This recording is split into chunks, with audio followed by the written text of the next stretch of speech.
जय हिंद दोस्तों, कैसे हैं?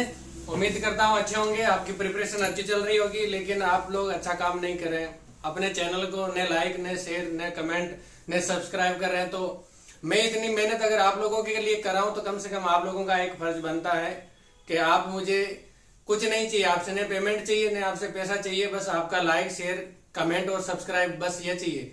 क्योंकि इससे मुझे मोटिवेशन मिलता है और मैं आगे आपको कौन सी क्लासें कराना है, अच्छे से प्रिपरेशन कराने के लिए मुझे मोटिवेशन मिलता है, जिसके कारण से मैं आप लोगों को ये क्लासें करवा रहा हूँ। तो आप लोग मेरे या अपना चैनल है, आप मैं पढ़ा रहा हूँ, आप लोग पढ़ रहे हैं, हम सभी के लिए हैं। तो अपने चैनल को आप ज्यादा से ज्यादा लाइक, शेयर, कमेंट और सब्सक्राइब जरूर करें और लास्ट तक क्लास देखें। आपके लिए बेनिफिशियल क्लासें मैं बना रहा हूँ। मैं बहुत मेरा कीमती टाइम निकाल के आप लोगों के सामने मैं आके आप लोगों को प्रिपरेशन बिल्कुल निःशुल्क प्रिपरेशन कराने की कोशिश कर रहा हूँ। तो आप लोगों का भी साथ मेरे साथ इसी तरह बना रहे तो हम सभी के लिए अच्छा रहे। और आज हमने अपने चैनल के ऊपर कम से कम 500 से प्लस सब्सक्राइब हैं या स्टूडेंट हैं जो अपने चैनल पे जुड़ चुके हैं। तो इसी तरह से आप साथ बनाए रखें और ज्यादा से ज्यादा अपने चैनल को लाइक, शेयर, कमेंट और अपने पढ़ने वाले दोस्त मित्रों को शेयर जरूर करें। तो हम पढ़ रहे थे हमारे राजस्थान की कला संस्कृति से वाद्य यंत्र। वाद्य यंत्र के अंदर हम घन वाद्य यंत्र पढ़ चुके हैं कल की क्लास में, और आज हम पढ़ने वाले अनुबद्ध वाद्य यंत्र। इसके बाद में हमारे 2 वाद्य यंत्र की श्रेणियां और बचेगी, जिसके अंदर एक तत्व वाद्य यंत्र और दूसरा सुशिर वाद्य यंत्र। तो अनुबद्ध जो वाद्य यंत्र है, इसकी श्रेणी जो है, इसके अंदर ऐसे वाद्य यंत्र जो आते हैं जो चमड़े की खाल से मंडे होते हैं और उनको थाप या डंडे से बजाया जाता है। तो इस टाइप के जितने भी वाद्य यंत्र हैं वो अनुबद्ध वाद्य यंत्र की श्रेणी के अंदर आते हैं। तो चलिए हम शुरू करते हैं आज की हमारी इस क्लास को। सबसे पहला हमारा चंग वाद्य यंत्र। चंग वाद्य यंत्र के अंदर ये एक होली के ऊपर, जब मैंने आपको राजस्थान के शेखावाटी क्षेत्र का गीदड़ और होली के ऊपर गेर जो नृत्य कराया था, उसमें मैंने आप लोगों को एक वाद्य यंत्र बताया था, उस समय चंग वाद्य यंत्र। तो ये जो चंग वाद्य यंत्र है, ये होली के अवसर पर जो नृत्य किया जाता है उसके अंदर इस वाद्य यंत्र का प्रयोग किया जाता है।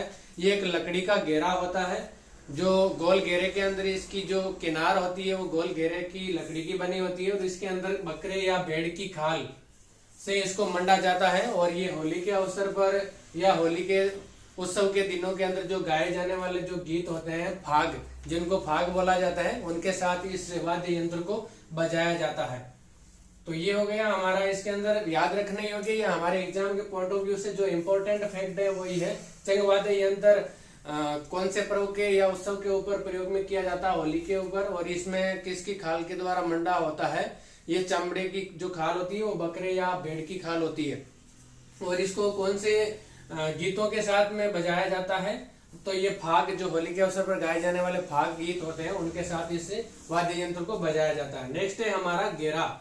गेरा है ये चंग या डप आदि वाद्य यंत्र जो है, इनकी श्रेणी का ये एक वाद्य यंत्र है गेरा। इसका लेकिन जो गेरा होता है ये काफी बड़ा होता है, चंग से इसका घेरा बड़ा होता है और ये अष्टकोणीय वृत्ताकार होता है। अष्टकोणीय मीन्स ये वृत्ताकार होता है, लेकिन इसके अंदर 8 कोने होते हैं वृत्ताकार के अंदर। और इस टाइप से ये बना हुआ वाद्य यंत्र होता है जिसमें चमड़ा मंडा होता है और इसको भी थाप या डंडे की मार द्वारा बजाया जाता है। और ये विशेष तौर से मेवाड़ क्षेत्र के अंदर इस वाद्य यंत्र का प्रचलन है और मेवाड़ क्षेत्र के जो मुसलमान कम्युनिटी के जो लोग हैं वो इस वाद्य यंत्र का प्रयोग करते हैं। नेक्स्ट है हमारा ढप और डप। ये तीनों एक ही नाम है और एक ही वाद्य यंत्र का नाम है। जो ऊपर घेरा के अंदर मैंने बताया है, ये डप, चंग और घेरा, ये तीनों वाद्य यंत्र हैं, ये एक ही कैटेगरी के हैं। और ये जो डप या डप कुछ भी बोल सकते हैं तीनों में से। तो ये जो घेरा है इसका लोहे का बना होता है और चंग से मिलता जुलता होता है, लेकिन चंग का जो घेरा होता है उससे काफी बड़ा होता है इसमें। और इसका जो एक मुख है वो बकरे की चमड़ी से मंडा होता है। किसकी चमड़ी से मंडा होता है? डब का जो घेरा है वो बकरे की चमड़ी से मंडा होता है। और ये घेरा है जो पतली डोरी, जो चमड़े की पतली एक डोरी होती है, उससे कसकर बांधा जाता है, न कि इसकी जो घेरे के ऊपर चिपकाया जाता है। तो ये याद रखने योग्य इसका फैक्ट है। और ये कोटा झालावाड़ का जो क्षेत्र है वहां पे इस वाद्य यंत्र का प्रयोग सबसे ज्यादा किया जाता है। नेक्स्ट है हमारा खंजरी। खंजरी वाद्य यंत्र नाम लेते ही हमें सबसे पहले राजस्थान की एक प्रसिद्ध जनजाति जिसका नाम स्मरण हमें होता है वो है कालबेलिया। कालबेलिया जो जनजाति है, ये जो जाति है, और जोगी जो जाति है, इनके अंदर इस वाद्य यंत्र का काफी ज्यादा प्रचलन होता है। और इसका जो एक मुख है वो चंदन गो या बकरी की खाल से मंडा होता है। और ये एक गण वाद्य के लक्षण भी इसके अंदर होते हैं खंजरी के अंदर। मैं आप लोगों को बता दूं कि ये जो खंजरी होती है इसका गोल घेरा होता है, इसके ऊपर एक मुख के ऊपर चमड़ी की खाल से, बकरे की चमड़ी की खाल से मंडा होता है, लेकिन इसके बीच में छोटी छोटी छिद्र होते हैं और उन छिद्रों के अंदर पतली पतली पीतल की चाकियां बनाई जाती है और इसके बीच में पहनाई जाती है। फिर इसको हाथ में मार के बजाया जाता है दूसरे हाथ में। तो इसमें डब के साथ में गन के अवनद जो वाद्य यंत्र की श्रेणी का तो है ही, इसको थाप मार के या चमड़े की खाल से मंडा होता है इसलिए, लेकिन इसके अंदर जो चाकियां होती है वो गन वाद्य यंत्र की श्रेणी का चाकियां होती है, क्योंकि जिसके अंदर मैंने बताया था कल गन वाद्य यंत्र की जो विशेषता है वो भी इसके अंदर होती है। तो ये जो खंजरी वाद्य यंत्र है ये गन वाद्य यंत्र के भी इसके अंदर लक्षण होते हैं। तो आपको एग्जाम में पूछ लिया जाए वो कौन सा वाद्य यंत्र है या वो कौन सा अवनद वाद्य यंत्र है जिसके अंदर गन वाद्य यंत्र के भी लक्षण होते हैं, तो ये हमारा खंजरी। नेक्स्ट है हमारा नगाड़ा। नगाड़ा है जो लोहे की कटोरी नुमा एक बहुत बड़ी आकृति होती है और इसके ऊपर भैंसे की खाल से ये मंडा होता है। किसकी खाल से मंडा होता है? भैंसे की खाल से। और इसका जो प्रसिद्ध वादन करने वाले या इसका प्रसिद्ध वादक जो है वो है रामाकिशन सोलंकी। रामाकिशन सोलंकी, और ये पुष्कर से बिलोंग करते हैं। आपके एग्जाम में पूछ लिया जाए कि नगाड़ा के प्रसिद्ध वादक कौन है, तो रामाकिशन सोलंकी, पुष्कर, अजमेर से। और ये जो नगाड़ा है ये बाड़मेर और शेखावाटी क्षेत्र में गेर तथा गीदड़ लोक नृत्यों के अंदर इस नगाड़े को बजाया जाता है सबसे ज्यादा। तो हमारे एग्जाम के पॉइंट ऑफ व्यू से जो इम्पोर्टेंट फैक्ट है वो ये है कि नगाड़ा किस खाल से मंडा होता है, तो भैंसे की खाल से मंडा होता है। इसका प्रसिद्ध वादक जो है वो रामाकिशन सोलंकी, पुष्कर। और नेक्स्ट नगाड़ा जो वाद्य यंत्र है वो कौन से क्षेत्रों के अंदर बजाया जाता है, तो शेखावाटी और बाड़मेर क्षेत्र। और गेर और गीदड़ लोक नृत्यों के अंदर इसका सबसे ज्यादा रुझान रहता है। नेक्स्ट है हमारा टामक, बम या बम्ब। ये तीनों नाम एक ही वाद्य यंत्र के हैं। तो ये सबसे बड़ा वाद्य यंत्र होता है। जितने भी राजस्थान के वाद्य यंत्र हैं उनके अंदर सबसे बड़ा वाद्य यंत्र है वो ये है टामक, बम्ब या बम। और ये भांड वाद्य बहुत बड़ा नगाड़ा होता है, इसको भांड वाद्य यंत्र भी बोला जाता है। और ये बहुत बड़ा नगाड़ा होता है। ये नगाड़ा इस श्रेणी का, लेकिन जो नॉर्मल नगाड़ा होता है उससे ये काफी बड़ा होता है। और लोहे की परत होती है और भैंसे की खाल से इसको भी मंडा जाता है। और इसकी जो मोटाई या इसकी जो लंबाई चौड़ाई है वो कम से कम ये 4 फीट चौड़ा और 4 फीट ही गहरा होता है। इतनी बड़ी इसकी ये आकार होता है इसका बम का। और ये आपको मैंने बताया था अलवर के क्षेत्र के अंदर एक बम लोक नृत्य प्रसिद्ध है। जब हमारी लोक नृत्य की क्लास में करवा रहा था उसमें मैंने बताया था बम नृत्य।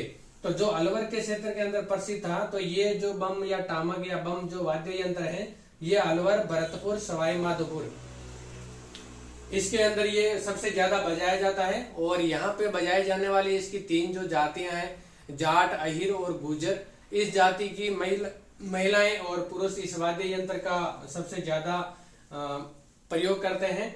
और ये इसको धौसा भी कहा जाता है। इसको क्या कहा जाता है? धौसा भी कहा जाता है। तो आपको एग्जाम के अंदर पूछ लिया जाए बम नृत्य या ये बम वाद्य यंत्र है ये कहाँ पे प्रयोग में लाया जाता है, तो अलवर, भरतपुर, सवाई माधोपुर। और धौसा कौन से वाद्य यंत्र का उपनाम है, तो ये बम। और सबसे बड़ा वाद्य यंत्र अगर पूछ लिया जाए आपको तो टामक, बम या बम। नेक्स्ट है हमारा नौबत या नौपत। ये एक छोटी नगाड़ी होती है और इसके अंदर ये एक युग्म होता है, एक छोटी नगाड़ी का और एक थोड़ा सा उससे बड़ा नगाड़ी का। तो ये 2 युग्म होता है जिसके अंदर एक नर बोला जाता है एक और एक को मादा बोला जाता है। जो मादा इसका जो नगाड़ी होती है उसकी जो चमड़ी होती है उसके अंदर वो पतली होती है, जो वो मतलब तीखी आवाज निकालती है। उसका जो पिच है वो हाई होता है। और दूसरा जो नगाड़ा होता है वो होता है उसकी जो परत होती है वो थोड़ी मोटी होती है और उसका जो पिच है वो थोड़ा लो होता है, मतलब उसकी थोड़ी मोटी आवाज होती है। और इसको सेनाई जो वाद्य यंत्र है उसके साथ में बजाया जाता है।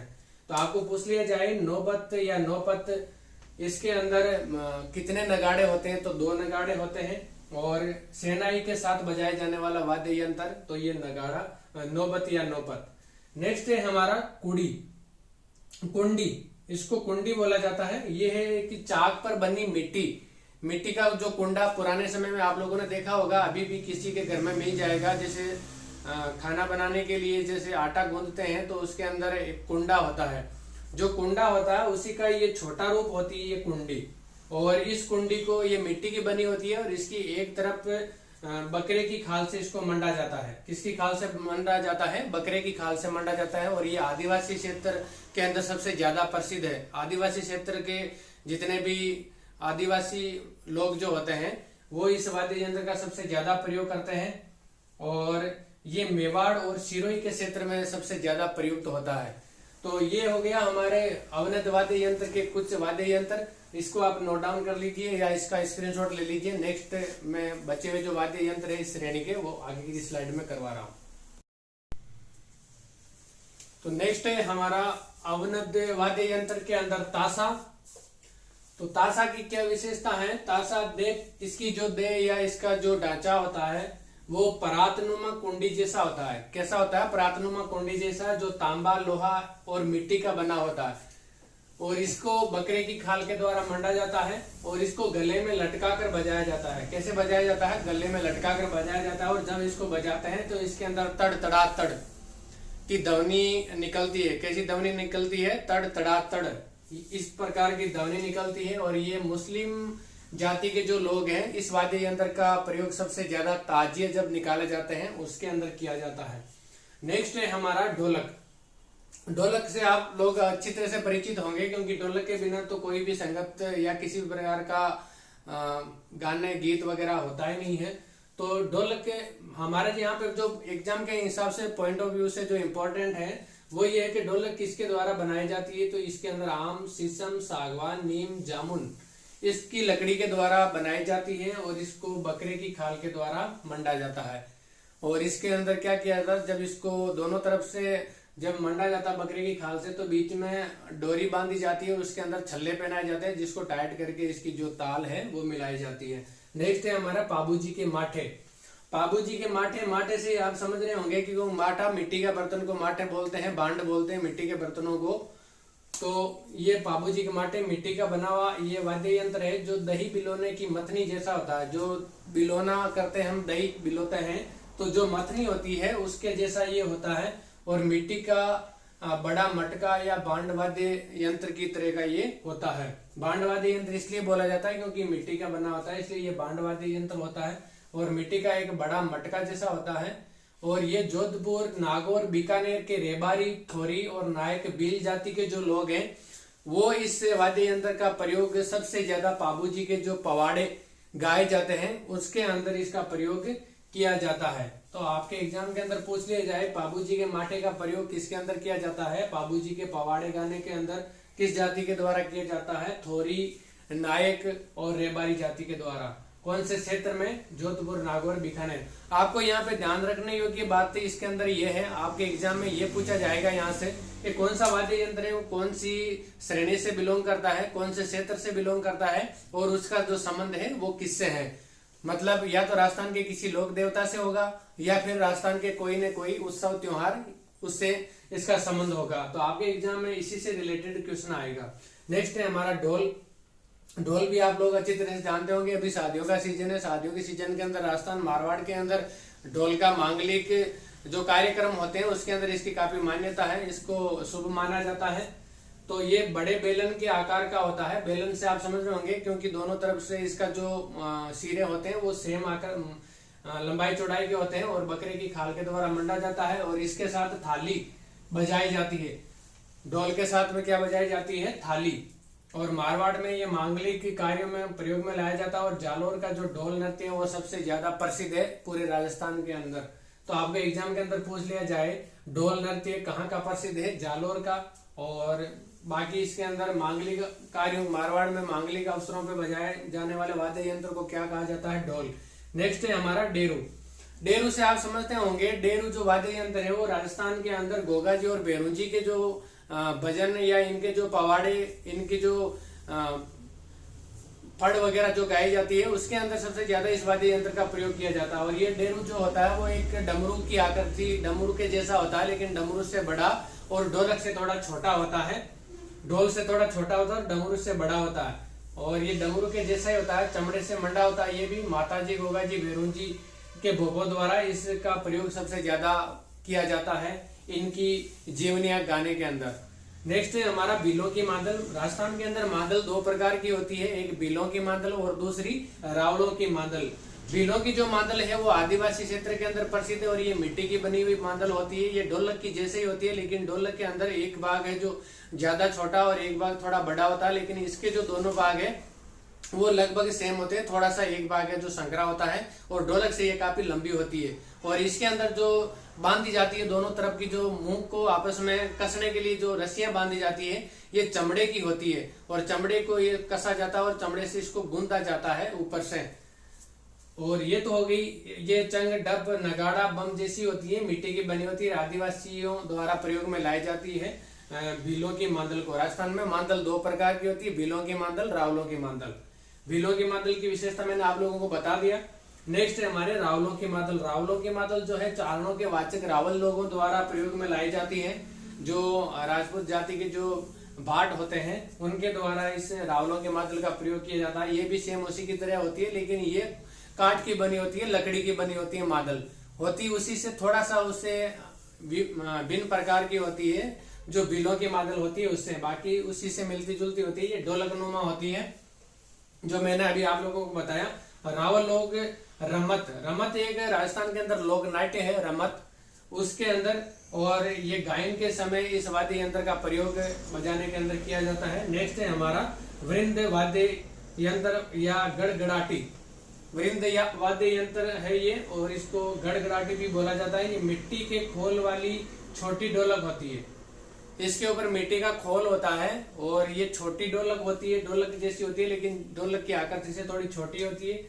इसके साथ में मिट्टी का कटोरा और कांसी की थाली इस वाद्य यंत्र के साथ में बजाई जाती है। तीन वाद्य यंत्रों को एक साथ बजाया जाता है, गड़गड़ाटी, मिट्टी का कटोरा और कांसी की थाली, इनको एक साथ बजाया जाने की परंपरा है। और ये हाड़ौती क्षेत्र के अंदर, राजस्थान का हाड़ौती क्षेत्र है, वहां का ये गड़गड़ाटी जो वाद्य यंत्र है यहाँ पे प्रसिद्ध है। यहाँ पे ज्यादा प्रयोग में लाया जाता है मांगलिक अवसरों के ऊपर।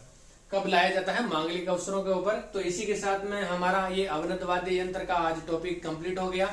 हमने दो वाद्य यंत्र पढ़ लिए, दो जो बचे हैं मैं कल और परसों की क्लास में कंप्लीट कराने की कोशिश करूंगा, और उसके बाद में जो भी टॉपिक लूंगा मैं आप लोगों को बता दूंगा। तो आपका साथ और प्यार इसी तरह मेरे साथ बनाए रखिए। चैनल को ज्यादा से ज्यादा अपने को लाइक, शेयर, कमेंट और सब्सक्राइब करिए, और इसी तरह एंजॉय कीजिए और अपनी प्रिपरेशन को कंटिन्यू करिए। तो इसी के साथ मैं क्लास को कंप्लीट करता हूँ। जय हिंद, जय भारत।